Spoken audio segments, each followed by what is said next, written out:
Sandra, til hamingju með þetta. Já, takk alveg fyrir. Þetta var, já, eins og við mátt búast hörkuleikur. Já. Sorry, ég heyri mjög. Þetta var hörkuleikur og ég meina, hvað svona fannst þið skera á milli?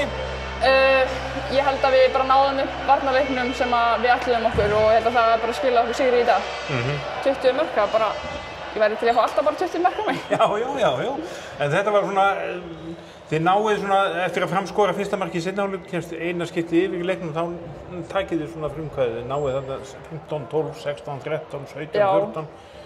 Svona. Það kom hana góðu kafli af varnarleik og við náðum líka að refsa strax í baki sem bara skiptir ótrúlega miklu máli og munar öllu. Já.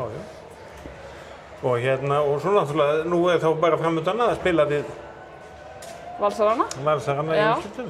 Það kemur víst smá pása og svo bara...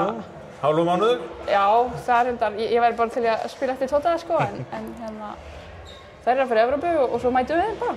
Og bara ótrúlega spennandi. Þetta bara annað árið í röð og... Já. Þið glímið við þær? Já, það bara gaman. Það bara spennandi?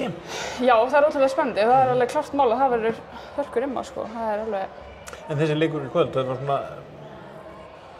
svona talsvert press á okkur að klára þetta eða? Það ekki með þetta í óttaleg? Já, pressa og ekki pressa. Mér finnst bara ótrúlega gott að koma inn ásöldu og klára þetta. Það bara geggjað. Gott að spila heima. Og það verður það vonandi áfram? Já, algjörlega.